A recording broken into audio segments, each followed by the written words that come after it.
captain for this adventure, Captain Don Grover. Good. You shake hands? Yeah, we can. Yeah, now we have to be totally decontaminated.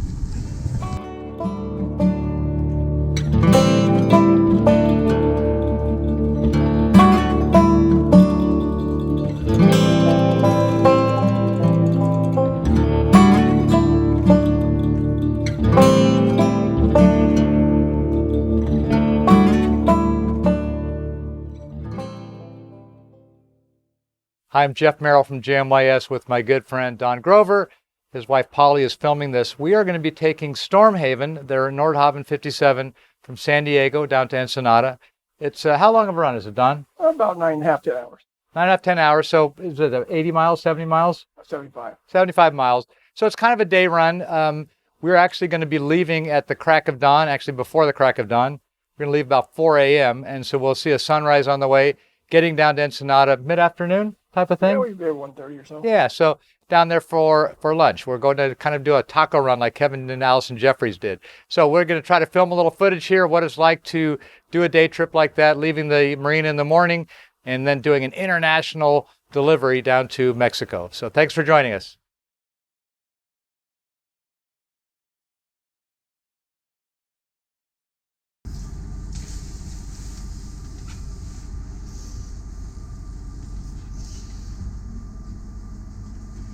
Sunday morning. Won't be getting the Sunday paper today. It's one that I can read.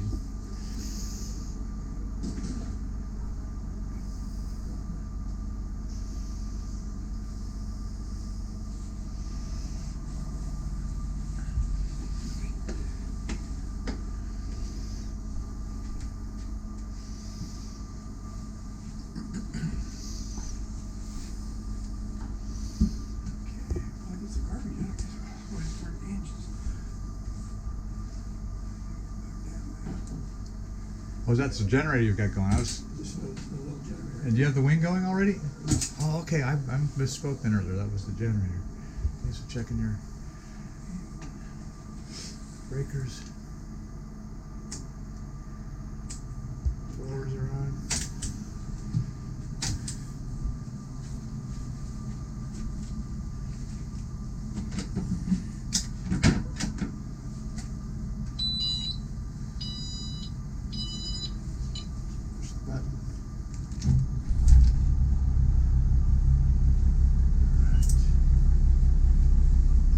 Thrusters, which is the hydraulic switch. Here's the wing.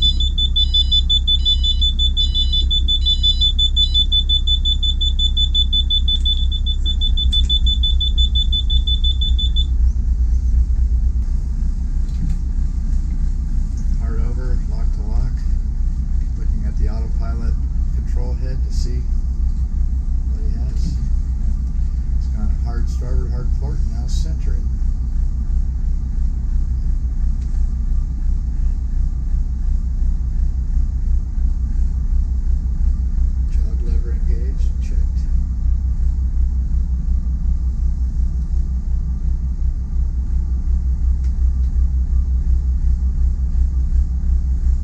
Steer with the jog lever going out?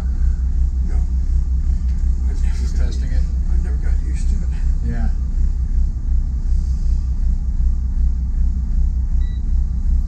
Back on standby. Put their headsets on.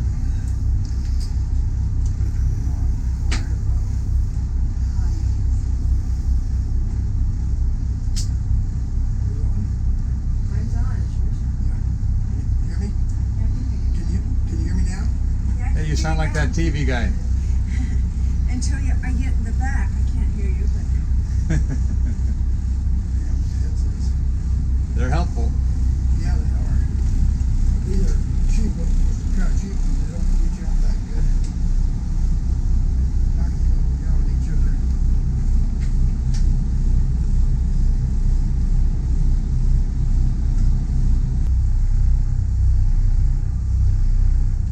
There we go.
Nordhavn 56 motor sailor.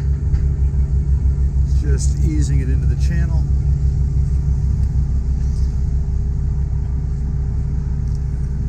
Squaring up.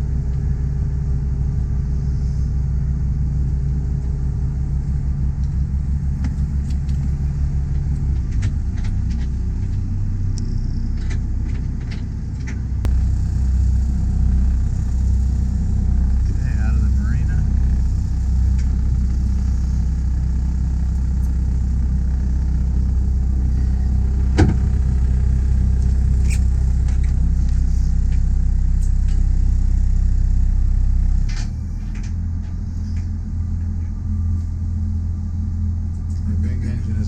Because we don't need our thrusters anymore.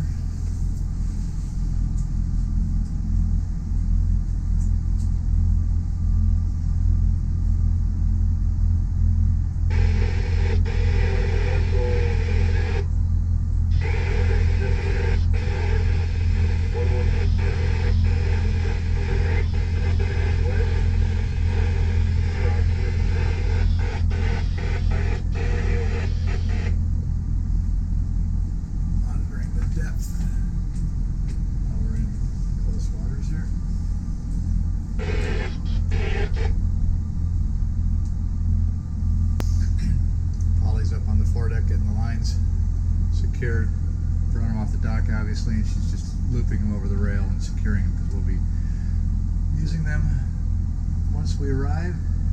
Forecast is very calm seas and 6 knots of wind.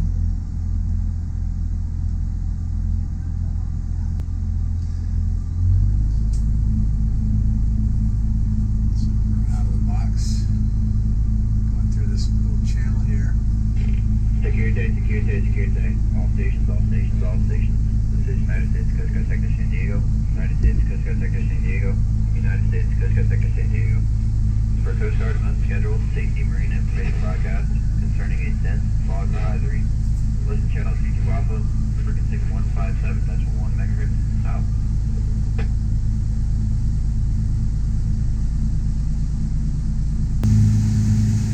And away we go.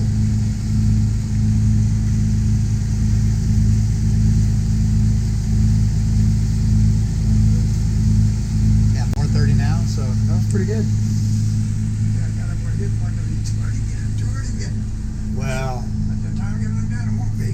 it's always early, but you can lollygag and linger, and all of a sudden you wish that you had that half hour back at the end of the day. It was wise to have everything preset last night. But it takes about an hour to get this boat underway. Yeah. You know, do it right. Yep. You get up way hard quicker than you had to, but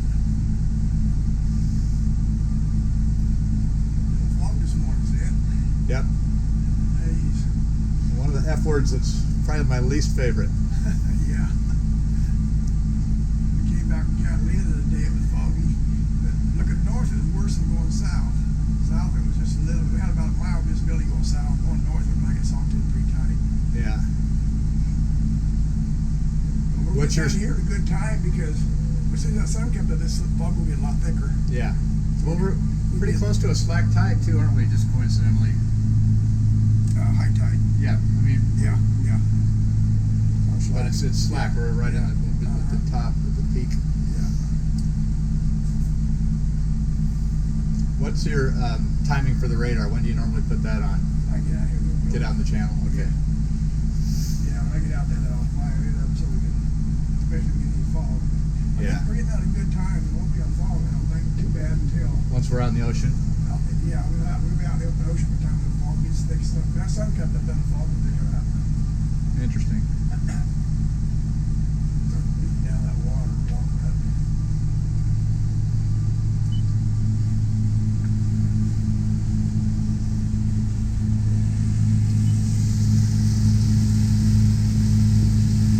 Coronado Bridge in the distance. There's our first channel marker. Green 39. I like to always look back when I'm cruising, just so if I have to return it looks familiar. Or wake. Pleasant temperature.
Okay, you've got your waypoints plugged in and your autopilot's Go in here, but right here, they can connect.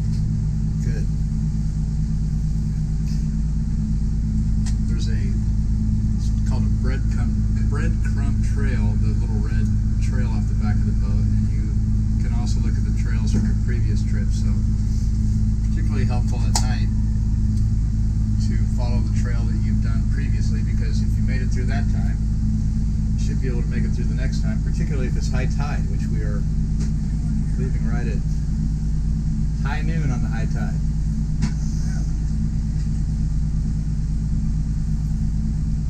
How do you like your touch screen? I do. That's pretty. You didn't have that to begin with. I mean, that's a newer thing. No, I put all this in last year, September last year. It's really good.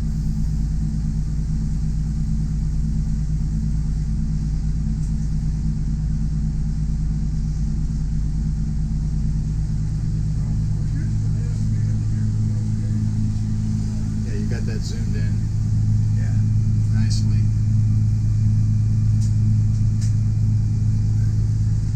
There's the main engine panel.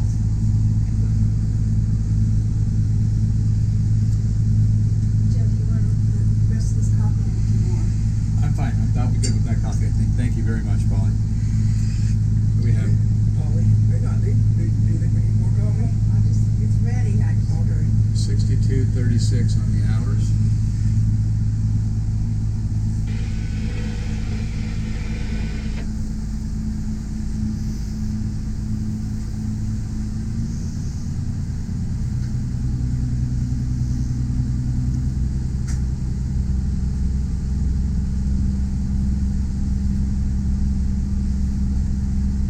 We're warmed up. Just picked up the RPM to 1300.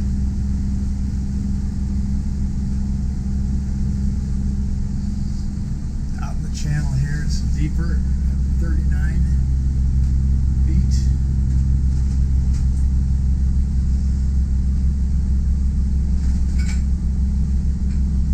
We're running at about 8.3 knots.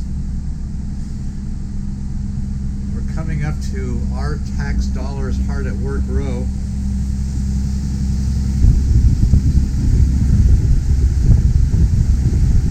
So this first big ship, I'm not sure, it's not an aircraft carrier, it might be a destroyer. Apologize for those who know, but it's hull number 8.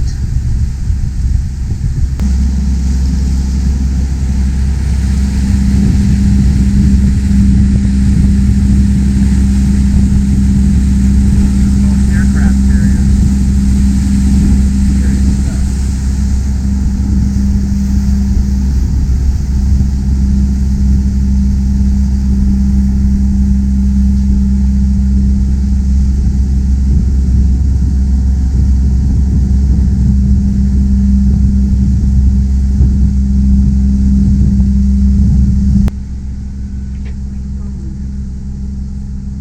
Oh, you got Boots as co-pilot. Yeah, she thinks she is there. She gets in there. She doesn't like sharing it, but she has to. When she go get down, she don't like it. I don't like it either. It's much more uncomfortable. It's a moving pillow. Sometimes I'll be just sitting like this. She'll be over there, and I'll lean forward to do something, and she'll jump. She just goes to grab her spot. You Yeah. got it nice and warm for her. Slide right in there, Lonnie. Since my phone. Yeah, there it is. You found it. Yeah.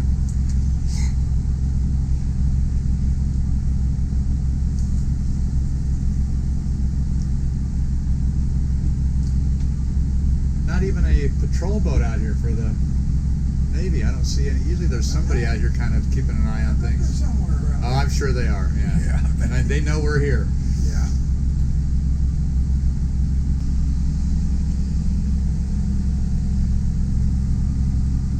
See a lot of AIS triangles all in the military zone there.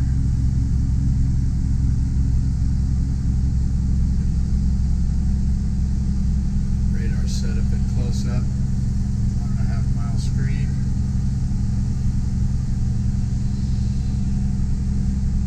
Stabilizers are on, but they're centered.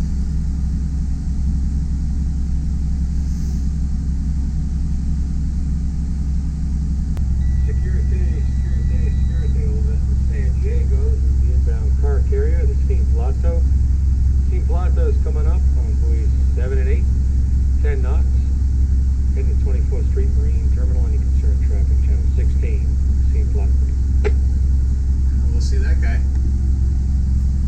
big car carrier coming in. Oh.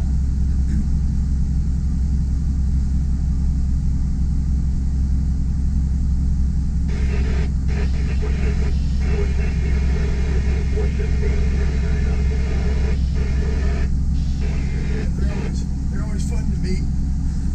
They're big mothers, aren't they? Yeah. I mean, warships, same way. They're big. I was coming out here one time and there was a warship behind me and he didn't show up on my radar. You know, they've got all that Oh yeah. stealth stuff. Just freaked me out. All of a sudden, this giant ship looming there that I didn't see. You know, had to use my eyes to see him, not my electronics. Yeah, we came back from Hawaii. We're offshore out there. Coming, we done made the turn heading toward San Diego. Man.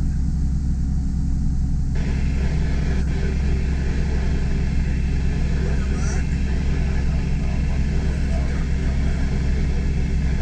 Anyway, we're going on darker than hell. Paulie's been up, and she says to me, you know, your course you got laid out here. I've been down sleeping. And we made about going. I'd take the early slip. She'd take the late one. She knew that we got to San Diego. Traffic would get a lot thicker. Yeah. So she wanted to do the early shift. So I was sleeping. I came up and she said, "Do you know you got that course going right into Mexico, crossing the Mexico line?" I said, "Yeah, a tiny bit, but not much." And she says, "Well, if we go into Mexico, we got to check in. We're leaving customs." I said, "I won't do that much. No big deal." Yeah. She said, "No, that's what you did when." That's what you did in New Zealand when we got in trouble. She said, "So we need to stay out of Mexico." I said, okay. So I just set the course and we're just going to skim on the edge of the line. And we're going along there and everything's fine, radar clean, everything black and going along. And all of a sudden, poof, these lights light up. I mean, we're probably about within a half mile of him. Yeah. The lights light up and I thought, what the hell? I looked at the radar, nothing on the radar at all. Yeah, and there was a big warship. Big old warship out there. Yeah, surprise. Yeah. Yeah, he lit them lights up on the whole thing. Yeah. I was surprised. Ah, yes. Welcome.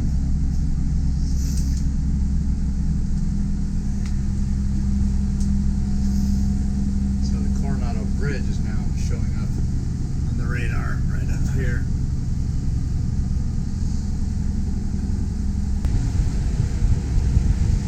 Now, this is not your typical running at night, only because we are in civilization, so there's all these lights. There's a little patrol boat over there.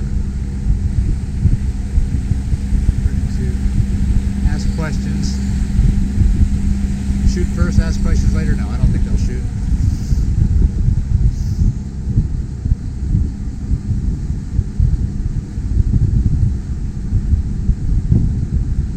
Gorgeous bridge.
It is a pretty town.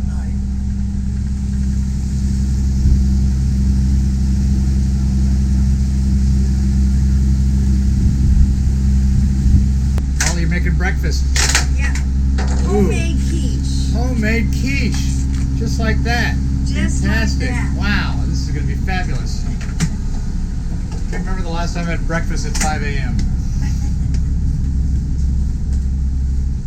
Well, they're raised on a farm No, I was not raised on a farm.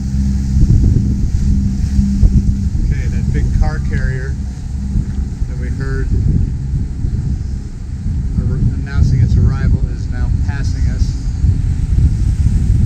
Giant box on the water.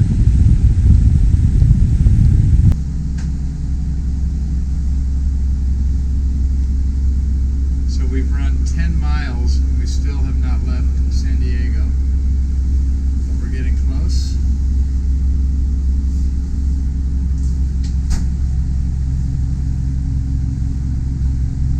Try shooting outside, but you can't see anything. There's the radar version of it. The stabilizers are now active. And we're getting a little bit of a swell coming in, but not much.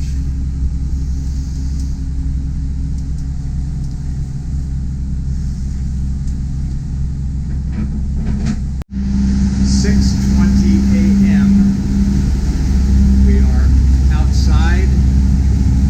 The sun's trying to pop up. And it's foggy out here. Clearing San Diego was interesting. There were a lot of fishing boats returning from their night traveling. We've got breakfast now.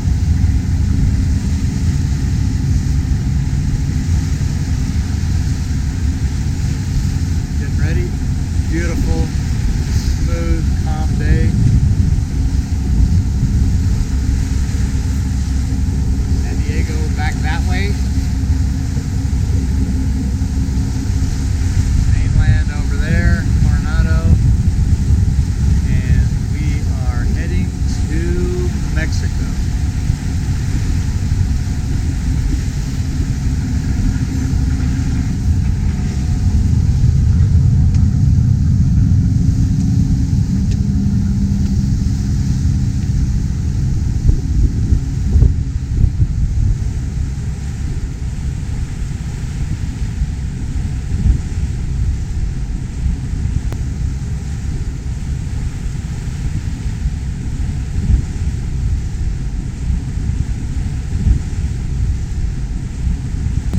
This is what you want. You want nice, smooth seas, no wind, a sturdy trawler to take you around.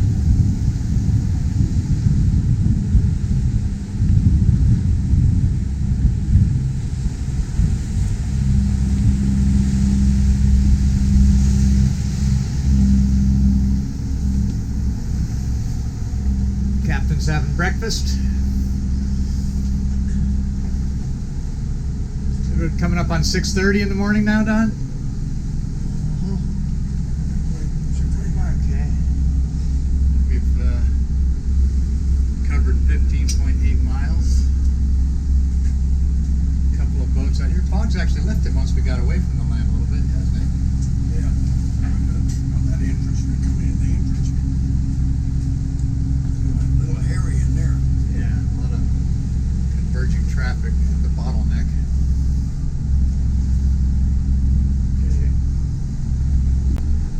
Okay, well, we are in daybreak now officially. It's light outside. We've had a little breakfast, some quiche, some toast. Coffee has settled in. It's about 6:40 in the morning right now. Don's taking a little break. Paulie's taking a break. I have the helm. It's a beautiful day. I know that people want to see what it's like when there's rough weather, and I get it, but boy, this is what you want. Really calm, clear, not clear, clear seas, but the fog is coastal. Interesting, as we left the bay in the dark, which I don't think that footage is going to come out that well, but we had very good visibility. Once we got to Point Loma, there was a big fog bank, and there was a lot of traffic, a lot of boats coming in, a lot of fishing boats returning from their night fishing. So a lot of activity, and that's when you really have to pay attention. The transition from night to day was relatively smooth. It sort of blended in with the fog, and once we cleared the channel got out past the few targets that were coming in with us, we seemed to break through the fog bank, and it's a wide open space here. Heading south, we're heading to Mexico. I'll show you on the chart. So we're this red boat here, and you've got the border coming up, Coronado Islands coming up. Here's another way of looking at it. You can see this is our course going up. This is our next waypoint, and that'll be just north of the border. Kind of see this line right in here showing us the border. There's not a big stripe out here that shows you the border. Looking at our radar, we're on 3 mile. See that up here in the top corner. 3 mile screen, and then a half mile between lines. So this target right here, which is behind us, it's anchored, is 510. Excuse me, about 1.5 miles away. Closed circuit TV, just to keep an eye on the engine room. Not to replace an engine room check, but just to keep an eye on somebody down there. No one down there right now. We have our active fin stabilizers, track ABT stabilizers, excellent. You can see the port and starboard are active over here on the squares, and then this is the actual activity, the motion of the stabilizers, which, as you can see, is very, very light. We are on autopilot right now. We have set our course, so we're following the waypoints, but it's sometimes easier to steer just on autopilot. So we're on the A down here, and when I get to the next waypoint, I will probably switch it over to nav to get us going. Monitoring channel 13 for other boat traffic. Here is our trip log. So we've done 18.4 miles. We're doing about 8.7 knots through the water. Channel 16 on the VHF radio. Up here, this is the wing engine panel. That is off. We just use that for our hydraulics, for our thruster or windlass. Water depth now, we're out in the Pacific. It's getting deeper, 130 plus. Maritron system showing us that we have about 9 knots of speed, of wind. That's the wind. And then here is the main engine panel. It's interesting that the gauges are set up that really, if the needle is straight up, kind of at a noon position, that's usually right. If you look closely, you can see some little red pieces of tape there, and that's just to give you a reference. All those witness lines, and the needles, the analog gauges should be roughly there. This little digital display shows engine hours, shows our RPM. So we're running 1450, doing a nice smooth run here at 8.7 knots.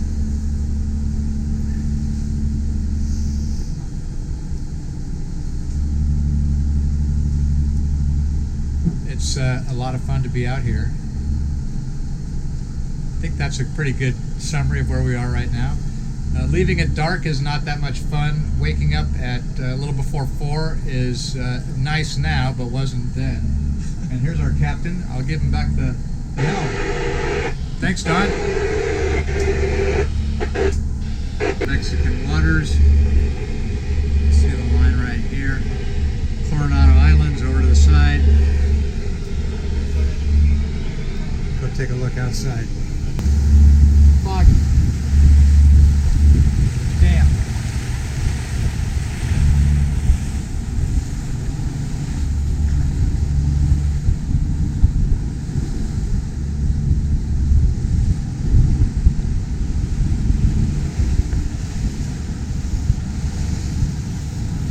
So sometimes I wonder what it must have been like to be one of those explorers who had none of the luxuries we have, and were cruising out to unknown waters without any references, and in the fog where you have very limited visibility, not really sure what was ahead.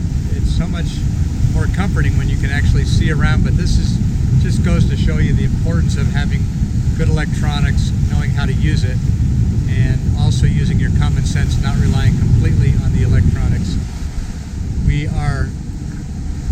So it's a little after 7 a.m. now, and we have crossed into the Mexican waters. The Coronado Islands are out here somewhere, but we are seeing them on the radar and on the chart, but we obviously can't see them with the naked eye, even with binoculars through this fog.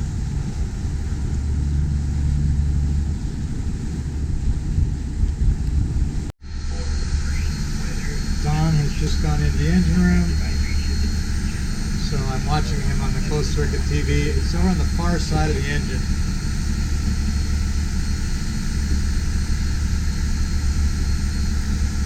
Seen by the toolbox. He's got his earmuffs on, flashlight, coming around to the screen. There he is by the camera.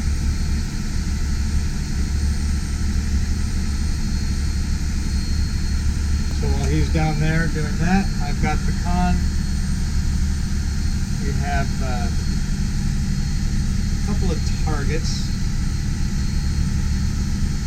Sun's come out. There's a few radar dots there, and if you look then at the chart plotter with the AIS overlaid, you can see that those are those same boats right there. So we're the red boat coming up the screen. We're coming up to a waypoint, coming up to Punta Descanso. Earlier we were talking about the tides, and we were wrong. The high tide is showing in the middle, but the bar right here with the time is showing. We actually left at low tide. We said high tide earlier. We both realized later that we had, well, hey, you know, it was 4:30 in the morning or something. The first cup of coffee was still kicking in. Everything's looking good. It's still foggy. The sun is out, burned some of it off, but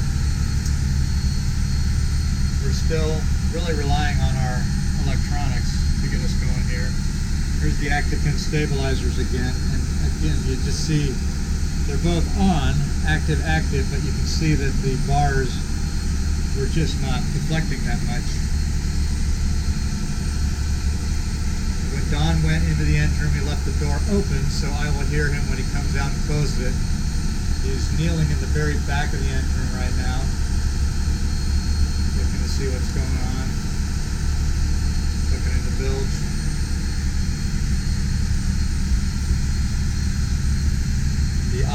The engine is set.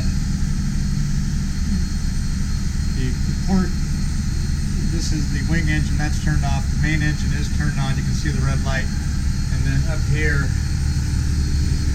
your RPM. There's the analog RPM, just under 1500. And if you look at the digital display, you get the actual readout. All of our gauges are still looking good, mostly straight up.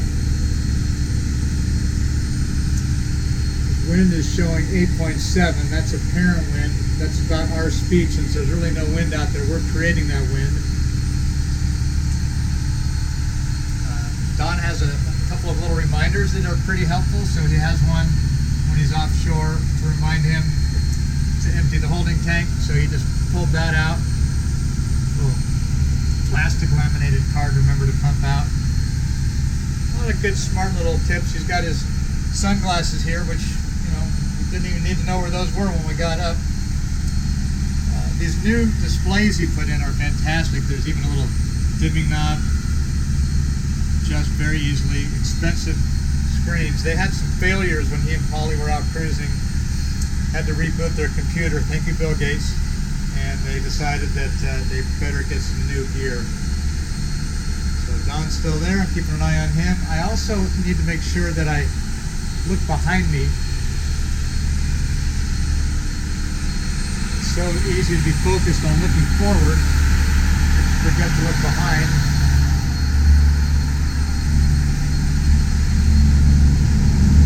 Beautiful out here. Checking the sides.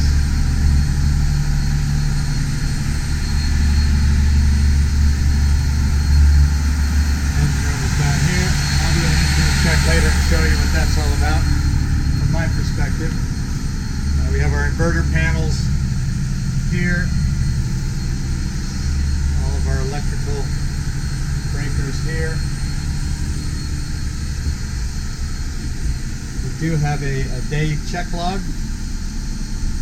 This is the daily trip, and that's something, if you would like, you can send me an email. I'd be happy to send you a blank one, like the one we're using on Stormhaven.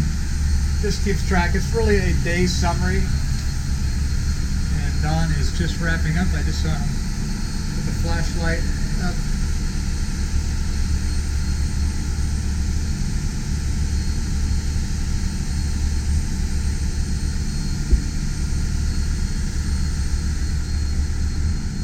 You'll hear the door in a second. A little bit quieter now. So, be coming up the steps in a minute. How are we looking down there? Looks good. All right, I saw you on the TV. Oh, you did? Yeah. So you'll be on TV when this video gets posted. So I'll give you your chair back. Nothing happened up here. Everything went well. Let it fog up again while I'm It did fog up a little bit while you were gone. All right. It's about 9 a.m. We've been underway for a couple hours now. I was just doing the watch schedule up top, running the pilot house. Don took a nap. I haven't done an engine room check yet, so I thought I'd go do one now. I'm going to take you with me. Got my earmuffs on. Engine room door is over on the starboard side. One feature that I like on the Nordhavn 57 is there's a window, so I can look in and see before I go in, see what I'm getting into.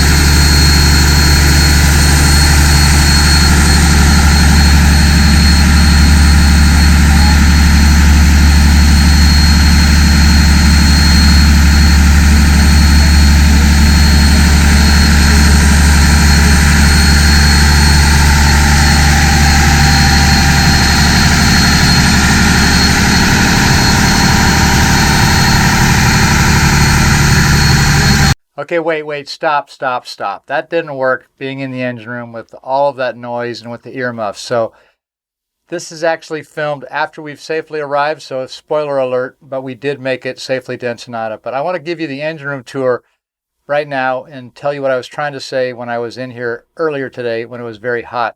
So we do have a dry erase board for keeping track of things. The Raycor fuel filters are right here. Christopher Dent, one of the Nordhavn 50 owners, developed these new Dent gauges, which are all the rage in the Nordhavn community and are starting to take the world by storm. Great way to check your vacuum pressure. We have 30 micron elements in here, and the Raycor select switch, this is a pointer right here, so it's pointing. This one is in service. Usually with a duplex like this, you'll want to have one in service, and then if it starts building up vacuum pressure or you see water and asphaltenes, you switch over to the other one. So over here on the port side, the active fin stabilizer, the track stabilizer, of course not moving at all because we have stopped moving ourselves. This is the fuel transfer pump for transferring fuel. If you look over on the port side of the engine room, there is a really cool workbench right here. Don has a lot of different cleaners and supplies over there, some different racks. Really has it organized. There's a vise down there, stainless steel cover. The fuel manifolds, transfer, return, and supply are all down below here. They're all color-coded by tank, and the ideal situation is you look down and the different manifolds should be mirroring each other. So if they're mirroring each other, then you know you're supplying and returning to the correct tanks. Stormhaven is a wet exhaust boat, so there's a through hole down below. This is the seawater strainer. It's a double basket seawater strainer, and that's going to be something that you would check on an engine room check. You'd look in here for any eelgrass, something that might be restricting that. And then you also want to make sure you look at the engine itself. Up forward, the alternator, you might see some belt dust. Here's the impeller, so that's something you want to look at. This should be pretty cool. You want to make sure you do some temperature checks. They've labeled all the zincs, where they are and when they were replaced. This is your coolant overflow bottle, air intake. Don is a farmer by trade, and he is big on using tools. He's very familiar with diesel engines, so he has an expansive tool chest here. The railing on this engine makes it very easy to get around. You've got different filters over here. You're going to check the engine mounts, the alternators, and come back aft, look at the exhaust. There's a fire suppression system on board right here. The water maker components are right back here. One trick that I've learned is that if you are going to make fresh water, that's not a good time to also be pumping out the holding tank. Think about that. Now, there's a flashlight, very easy to grab right here. I'm coming now over to the port side of the engine room. The headroom is great in here, and this is because of the maintenance strakes that Jeff Leishman developed. It puts a bulge around the side of the keel to give you more standing headroom. As I work my way aft, I am going to lose some of that headroom space, and I'll be kneeling, but Don has added some interlocking rubber tiles right here, so it's easier on your knees. This is the wing engine, the separate propulsion package, which we use today to fire up our bow thruster and stern thruster. We revved it up, you may remember, and it's very well labeled, in good shape. All the way back aft the door to the lazarette, there are two trace inverters lined up there. Here is one Northern Lights generator. This is the big one, and then you have the small one right here. On my engine room check, I would be looking back at the transmission. I'd be looking for leaks, looking for oil spills. I'd lift up these floors and check out the bilge. I would crawl back aft and actually open up the lazarette hatch to see what is there. Now, I would be wearing earmuffs in here, and I would not be carrying a camera, so I'd have an infrared temperature gun and a flashlight. And Don has a flashlight right here by the door. So you come in here, you're looking around, checking your steering, just making sure there's no obstructions. Everything looks normal. Look around, put the flashlight back, and then close the door. So here is a forward-looking view of the engine room of the Nordhavn 57. Really is spectacular, really easy to get around. Convenient engine room. It's still warm in here. We still have heat left over from our trip. One special feature on this model is they added a supply tank here, similar to what Nordhavn did on later designs. So that will provide fuel for the wing engine. It has its own reserve tank. Boy, a lot more stuff to look at down here, but that gives you just a little bit of a taste of what you want to do on an engine room check here. They have been boaters for a long time. They have gone beyond the blue tape and Sharpie and checking temperatures. They come down here, look around, lift up hatches, make sure that there's the fuel and supply return manifolds are all correct, and give it one last look over and then get out of here. So with that as our engine room break, without actually running, I will return to our regularly scheduled program in progress. It's about 10 o'clock now. We're well on our way and closing in on our arrival in Ensenada. The United States behind us. Pretty cool wake.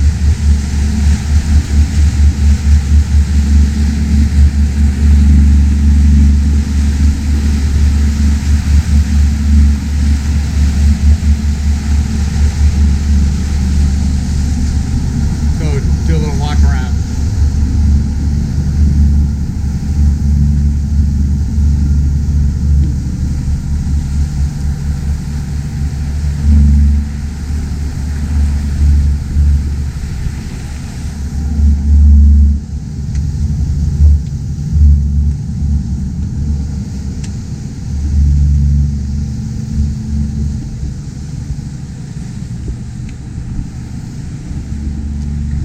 Portuguese bridge, very safe place here. I probably should be wearing a inflatable safety vest, but such a calm day, daylight.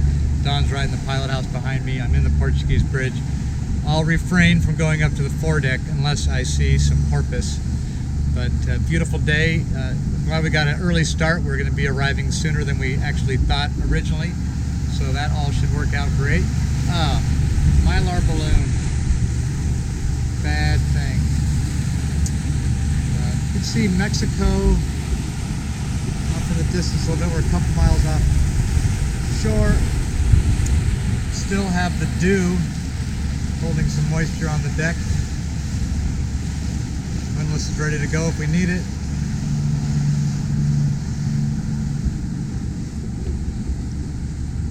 Smart safety idea to have a life sling ready to deploy, being able to see it and remember that it's there. Oh, here comes some porpoise. Okay, I'm going to break my rule. Wow.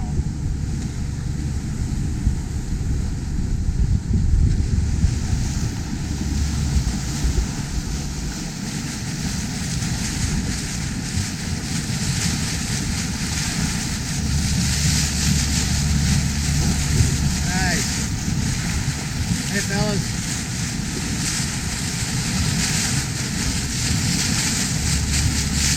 This never grows old. This is just so much fun to watch these guys. Thank you for the welcome. This way to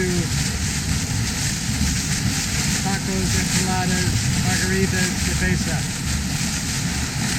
Beautiful. Love it.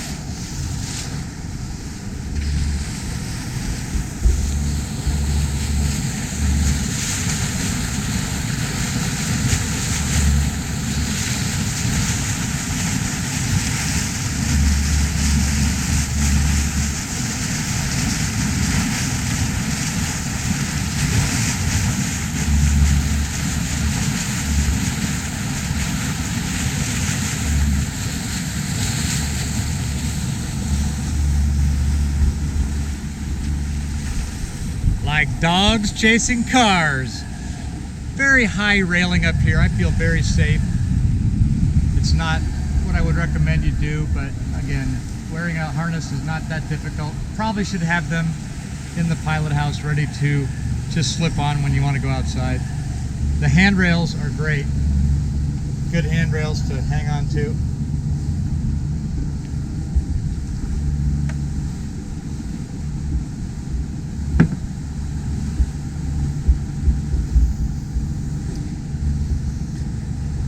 Like so many things in life, timing is everything. How cool to come outside and then the porpoise come to serenade. Stormhaven is hull 25. Don and Paulie are the third owners. And this is one of about 5 or 6 Nordhavn 57s that have the reverse rake windows instead of the car windshield type. It does give you, I think, a really cool look, and being cool isn't what it's all about, but it reduces the glare, and it does take away a little bit of your interior in the pilot house, but I think it's well worth it. It is a really great look. We are a hydraulic boat, so we have a hydraulic windlass, hydraulic bow thruster, stern thruster.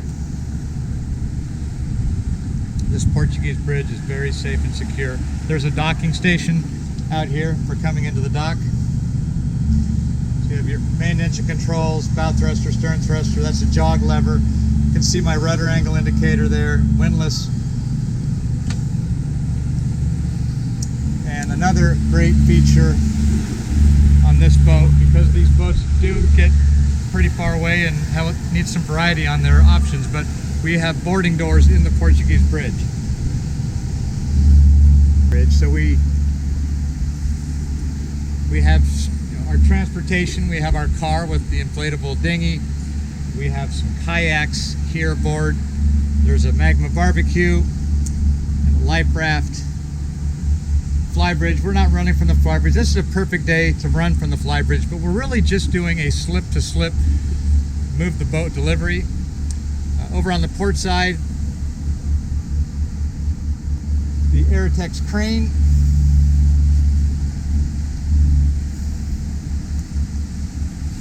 Good railing here too. One of the exceptional features of the Nordhavn 57 is being able to get up to the flybridge from inside. Now with the double walk around, you have to put that in. Otherwise, how would you get up here unless you came up from the cockpit from the ladder? So that's a pretty cool feature. And we have the Bimini. This was done down, I believe, in Colombia by Douglas. It's a fiberglass top with stainless steel structure. And he also added an extension back in the aft end of the boat deck. So this is a very custom boat. They all are. And this one has some special features. Let's go see what the view looks like forward.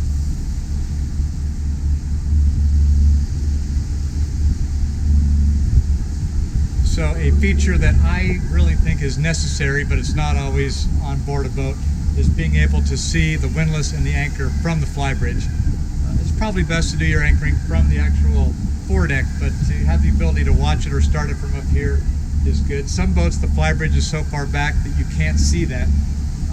This type of flybridge where we're sort of halfway back on the pilot house, unlike say the Nordhavn 55 where it's stacked right up on top of the pilot house, or the Nordhavn 47, this type where you're just a little bit after the pilot house, I call it chariot style. It's kind of a Roman chariot type of style, which kind of reminds me of one of my favorite authors, Wilbur Smith.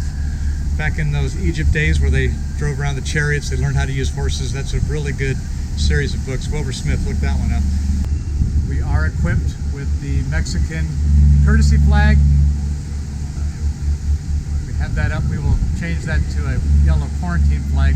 Likely, that's what we should do. We should arrive with the quarantine flag, clear in for customs, and then on the starboard side, hoist the Mexican courtesy flag. I'll ask Don what his procedure is. He's been down here a lot more often than I am, and they might be a little more lax. Ensenada is a very popular place to stop by for U.S. boaters. The rules apply, but they seem to be a little more lax. We are going to the Hotel Corral. My good friend Tito Espinoza is the manager down there. So this is going to be fun. Beautiful day. Really calm. For all those people who wanted to watch rough weather in the other video, I know you want to see it, but this is a lot easier. You want a good, boring trip. We had to get up pretty early. We're going to arrive early. We'll still have the afternoon, probably just in time for a siesta, and then go into town, get something to eat. Love Mexican food. This should be fun. So again, thanks for joining me on this. Come in and check our trip log. So we're 49 miles into this. It's about 10:15. Don is getting out the guidebook, looking at the Marina layout and where we will be. What was our slip assignment? B? Bravo? B22. Okay. So there's the breakwater out there, then you get in. Do we need to go to a courtesy dock first to clear in, or we just go to B22 first? I got a call. Yeah, call them on VHF. Which book is that you're looking at? Oh, okay. Pat Raines' book. Pat Raines is phenomenal. Pat and John Raines, excellent. In addition to paper charts, you should have the guidebooks on board. And I'm going to come over here. So here is Ensenada. Let's see if I can get. There's Ensenada. We're going to just follow this course. We're not that far away. Just make a little turn in there. We've had a fair amount of VHF traffic today, and once we crossed the border, we started getting some VHF broadcasts in Spanish, which was kind of fun. There is a warship off of San Diego trying to get in touch with various vessels in the vicinity. They're doing a live fire practice drill. So that would be a good area to stay clear of. You have to monitor channel 16 when you're offshore. We're on 16 and 13, so we can go back and forth. And it's kind of fun if you hear something and they ask to switch from 16 to another channel with the secondary VHF, you can switch over and hear what they're talking about. So, Don, I have a question for you. The Mexican courtesy flag is flying right now. Do we take that down and put up a yellow Q flag, or? You're legally supposed to, yes. Yeah, that's the right protocol. But not so legal. Mexico doesn't push that. It's a little bit more casual, okay, but that is the proper. More casual about it, yeah. They don't really get excited about that. All right. Well, Don's been down here a number of times. He's crossed the Pacific with Paulie. They had a Nordhavn 46 prior to. This is a pretty cool feature that was built into the boat, a little flag locker. So they have a Nordhavn flag, Seven Seas Cruising Association, diver down. There's the yellow quarantine flag, courtesy flags, United States, Canada, Mexico. I don't know, it looks like Bahamas and Brazil and all kinds of stuff up there. Some stabilized binoculars, good gear to have. They have an air horn ready to go. They have the screen wipes and a egg timer. Earlier today, Don did a pump out of our black water tank under legal water, so he put that on as a reminder. A little bit older brand, but the idea of having a hands-free, being able to talk with your crewmate without yelling is huge. EarTech and Sena, S-E-N-A, are kind of the more common brands right now. I prefer to get a headset that has one ear covered and one ear open, so that when you get to the dock and you're talking to somebody on the dock who might be helping with lines, you can hear them and you can also stay in conversation with the other person who's driving the boat.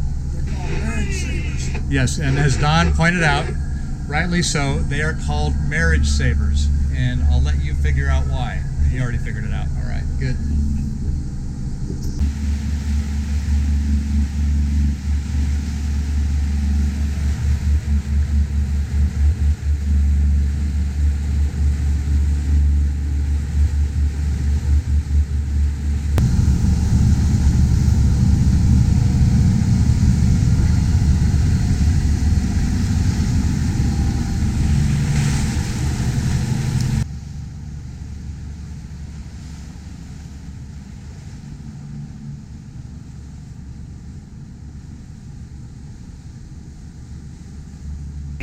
Paulie, what do you see out the window? Porpoise. They have more porpoise. What's their purpose? We don't know. They're just porpoise. Purposely porpoise. Yes. Our purpose is to arrive safely in Ensenada, and the ride got a lot smoother once you took the helm. Hey, Don's taking a nap. Boat's purring along. Coast Guard keeps talking all over us, but we're having a fun day. This has been great. Thanks again for breakfast. oh, you will. Your homemade quiche was fabulous. All right. And Thank you. Bootsy the cat's still around, having fun? Yeah, she's down there laying with her dad, having All right. a nap. Yeah, cat napping? Catnapping. Yeah, Both okay. of them are cat I think I'm going to need a cat nap later on. Yeah. Well, you know what all this stuff does, don't you? Yeah, well, not really. Yeah, you do. After all this time, I Yeah, do. you do. She does. I do. All right, well, we saw some porpoise. Let's go look at There them. they are.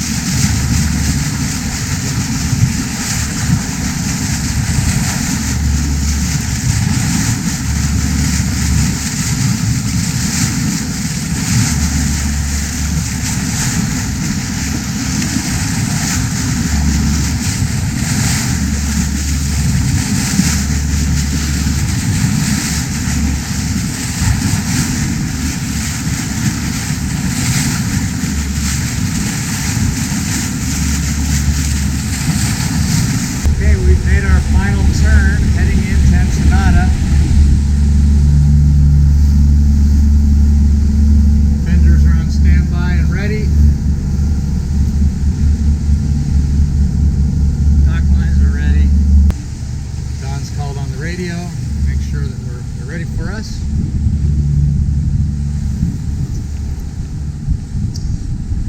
About 12:30, so we're 8 hours into this. Hit the dock in 10 or 15 minutes.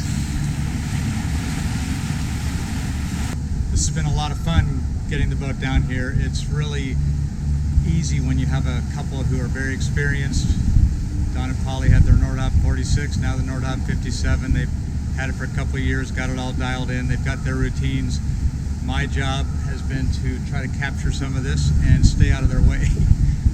It's always something you want to do is to help, but they've got their system, and I think if you interrupt a system where they have a plan, you can actually make it worse. So the lines are ready, the fenders will be ready, the headsets will be coming on soon, doors are open, and we're coming in. Way over by the port, the big shipping cranes, there is a huge Mexican flag barely moving. You can see a cruise ship over there too. It's pretty far away, not that easy to see. And then coming into Hotel Corral, there are some breakwaters. There's a lot of surge in this marina.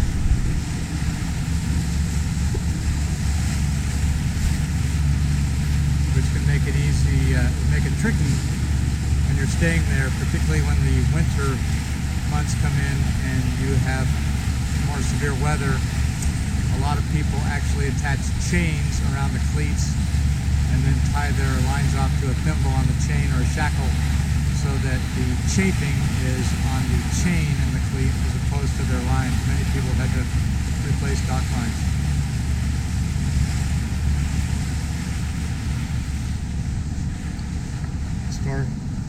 Stormhaven has been a beautiful boat to ride on.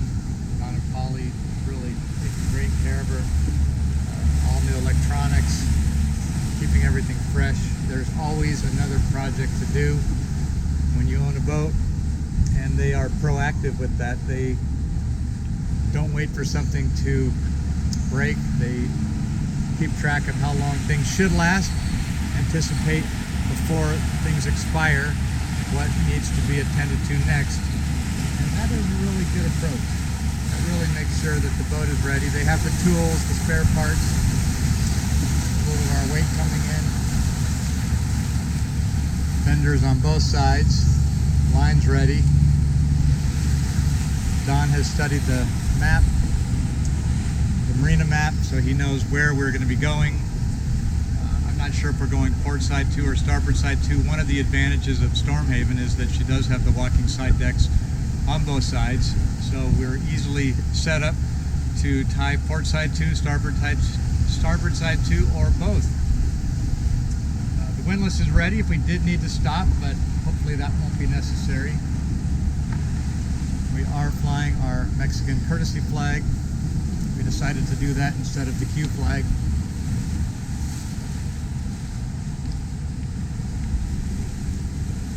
Try not to block the view, but give you another angle of the boat.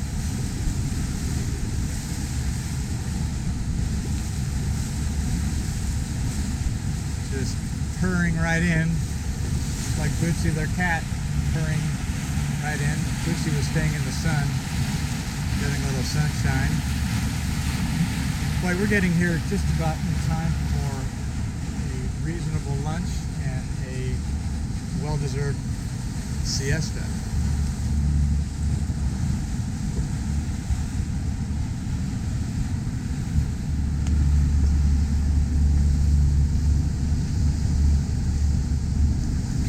Don and Paulie are talking about what they're doing back in the pilot house. Some people do like to run the boat up to a high RPM in the last hour or so just to kind of burn out some of the extra soot. We didn't do that today, but that is another good idea, good practice out there.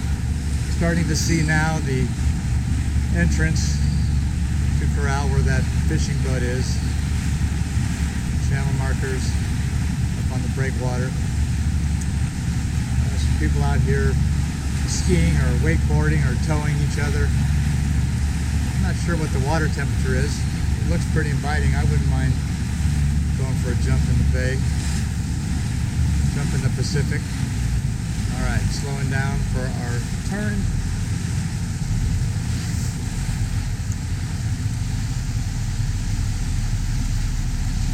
Wing engine will be fired up, thrusters tested.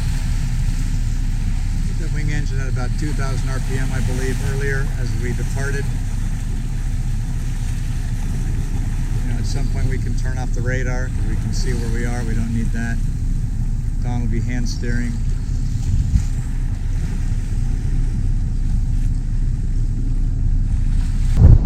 Paulie, Don wants you to go headset. Here's yours. Oh, thank you.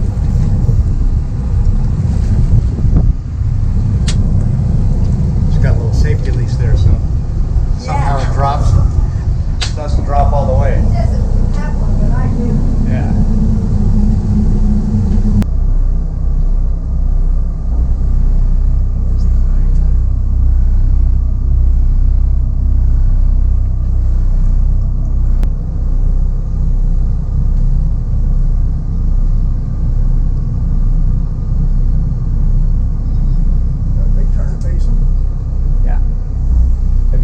One before? Yeah, 20 some odd years ago, the old boat we sank. Okay, all right.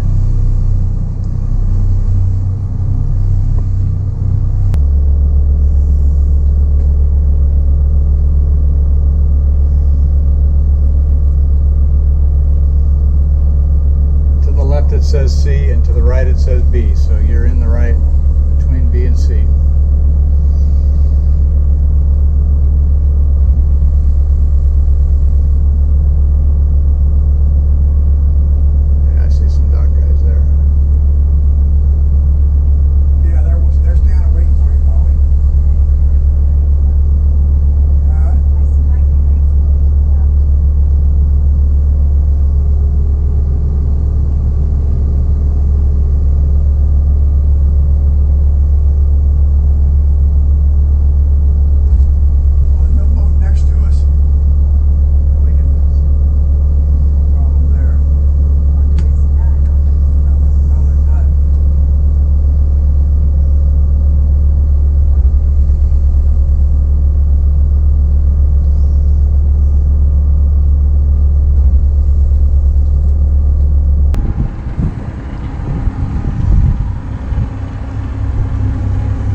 just before 1 p.m.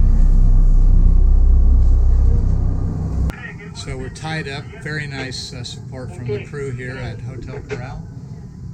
And we have our shore power attached. It's a Glendinning retriever and dispenser out on the starboard transom, and the shore power post is up forward, so we had to let out some of that Glendinning and then attach the long cord. So we've then, after the connection, we told them to put the power on at the dock, and we double checked that we had power coming in.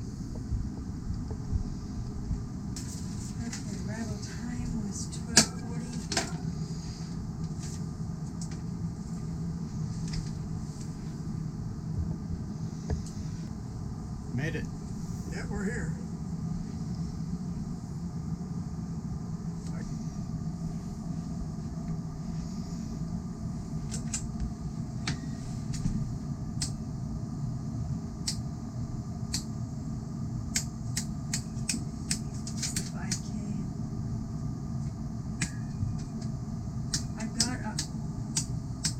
Copies of our passport already turned in, but they might want the originals.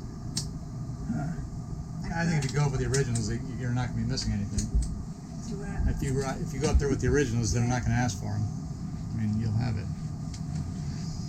This out later.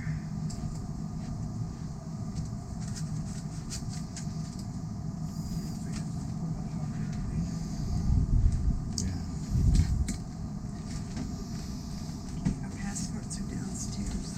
Yeah, mine's downstairs. So you want me to go get it? Should I go get mine? Are you going up, Don? You gonna go up there pretty soon? Yeah. Okay, I'll go get mine.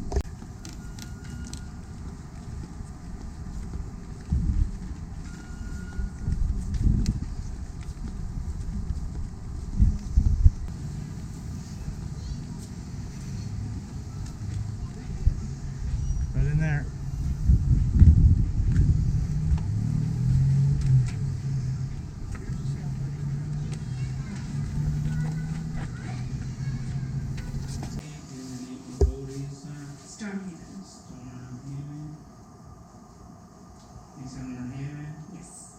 What's the size of the lane is on the boat?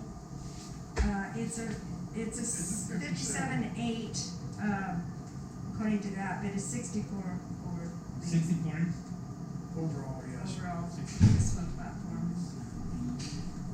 Thank you for making it this far into the video. It was a lot of fun doing this short trip. It was really kind of a deluxe slip transfer going from one marina to another. Just happened to involve crossing a border and arriving in a different country. So Paulie, you keep a trip log, a daily trip log, and what are some of the important details you keep track of? Just basic stuff like the date, the departure time, the fuel used, and the beginning fuel before we started, etc. Who was on board, the engine hours, Weather conditions. Weather conditions, correct. So we left at 4:30 in the morning and we arrived here at 12:40 in the afternoon. Good. So this trip summary is a sheet that I gave to Don and Paulie, a generic one. They were able to modify that. If you'd like to get a copy for your own boat, you can send an email to me. Just put trip summary in the subject line and send that to jeff@jmys.com. Don, you have some more specific numbers for us on the trip. What did you come up with? Yeah, it was, we burned 52 gallons of fuel on the way down. We had 72 nautical miles we traveled, and our average speed was 9 knots. That was good speed. And we averaged 1.38 nautical miles per gallon. Yeah, pretty efficient. And that's at 1,450 RPMs. Yeah, so 1450 was nice. It was the smooth ride. We were very lucky with the very flat sea conditions. A little bit of swell, but we're just kind of rolling through it. No wind. There was really no wind. We were creating the apparent wind ourselves. So that was a real fun day. I mean, the tough part was waking up early, but we got here. The guys at Corral Marina were fantastic. They grabbed our dock lines. We got the shore power plugged in. We got cleaned up, had some friends over for cocktails, and we all got a pretty good night's sleep. So, Don and Paulie, thanks for having me join you, and I hope to come back again soon. Maybe I'll bring Pam next time. Yeah, we wish you would have. Yeah, sorry, Pam. We can't wait for you to come back. Okay, all Loved right. it. Well, thanks for watching, everybody. We'll talk to you later.